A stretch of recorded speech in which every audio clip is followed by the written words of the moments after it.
कुएं की दो पत्नियां थी। पहली बीवी चिंकी चिड़िया और दूसरी बीवी पिंकी चिड़िया।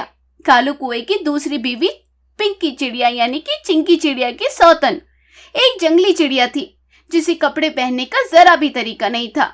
ऐसे ही एक दिन पिंकी चिड़िया जंगल घूमने जाती है और कुछ देर बाद जब जंगल घूम कर आती है तो वह खुद को पत्तों से ढक कर आती है। उसके ऐसे कपड़े देखकर कबूतरी का सर घूम जाता है और वे पिंकी चिड़िया से कहती है, हे भगवान, ये कैसे कपड़े पहन कर आ गई तू? मुझे तो कुछ समझ नहीं आता कि तेरे पास दिमाग है या नहीं। माँ जी, अगर इसके पास दिमाग ना होता तो क्या ये जंगली चिड़िया मेरी सौतन बनती? और जब ये इस तरह के कपड़े पहनती है तो इससे साफ पता चलता है कि इसका दिमाग कितना तेज चलता है। वरना आप खुद ही सोचो, बिना दिमाग के ये ऐसे कपड़े पहनती क्या? अरे इसके कपड़ों में इतने अजीब होते हैं जिसके बारे में कभी आपने सोचा भी नहीं होगा। ये हमारी सोच से बिल्कुल परे कपड़े पहनती है। आज ही देख लो कैसे कपड़े पहन कर गई थी और कैसे पत्तों से लिपट कर आई है। सही कहा तुमने चिंकी, जंगल में रहने की वजह से मेरे पास तुमसे ज्यादा दिमाग है। और तुम दोनों सास बहू मेरे जिस कपड़े का मजाक बना रही हो इसे फैशन कहा जाता है, समझी तुम? और एक बात, मैं जंगल में घूमने नहीं नहाने के लिए गई थी। वहाँ पर मेरे कपड़े चोरी हो गए। मेरे पास कोई रास्ता नहीं बचा था, इसलिए मैंने अपना दिमाग लगाया और अपनी जंगली कबीलों की तरह पत्तों का कपड़ा बना लिया। अगर फैशन करने का इतना ही शौक है जंगली चिड़िया, तो अपना ये फैशन अपने जंगल में क्यों नहीं करती? तुम्हारे जंगली कबीले के पक्षी ये देखकर खुश होंगे। मेरी मर्जी, मैं चाहे ये करूँ मैं चाहे वो करूँ, दुनिया जले तो जले।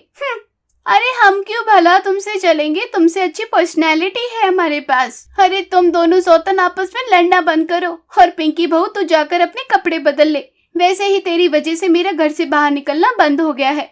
कम से कम घर में तो मुझे चैन के साथ लेने दे। आराम से सांस लो सासू माँ, मैं तो आराम करने चली। इतना बोलकर पिंकी चिड़िया वहाँ से चली जाती है। पिंकी चिड़िया का ऐसा रवैया देखकर चिंकी चिड़िया को बहुत गुस्सा आता है और जब शाम को कालू कुआं घर आता है तो चिंकी चिड़िया अपना सारा गुस्सा अपने पति कालू कुएं पर निकालती है।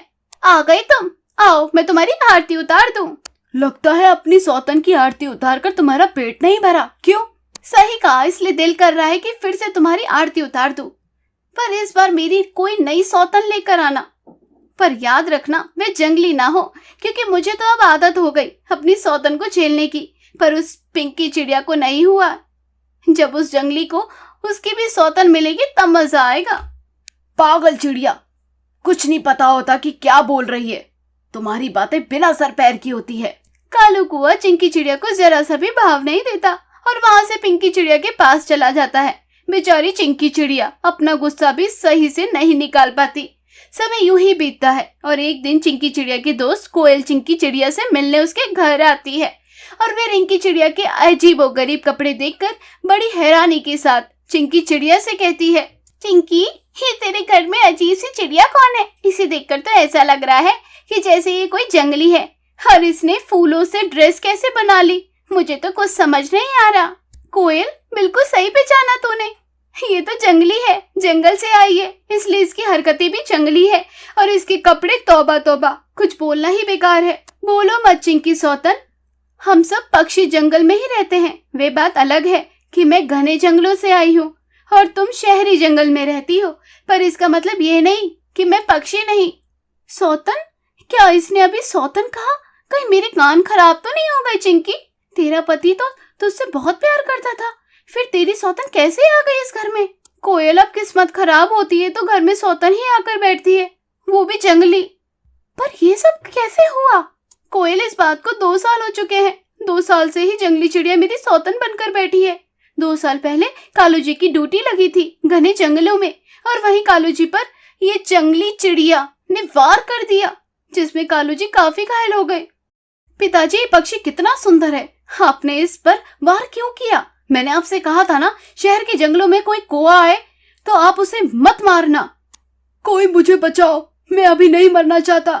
मैं तुम्हारी जान बचाऊंगी, पर तुम्हें वादा करना होगा, तुम मुझसे शादी करोगे। जब जंगली चिड़िया से कोई शादी नहीं करता, इसलिए यहाँ से सभी पक्षी बाहर आने वाले पक्षी को मार देते हैं।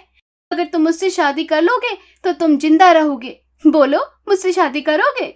जिंदा बचूंगा तभी तो शादी करूंगा। अब बात बंद करो और जल्दी से मेरी जान बचाओ। हाँ, मैं तुम्हारी जान बचाऊंगी, कबीले वासियों, जल्दी से इसको मेरे रूम ले चलो, मैं इसका खुद ही इलाज करूंगी। अब पिंकी चिड़िया खुद कालू कौए का इलाज करती है और शर्त के अनुसार ठीक होने के बाद कालू कौआ पिंकी चिड़िया से शादी कर लेता है।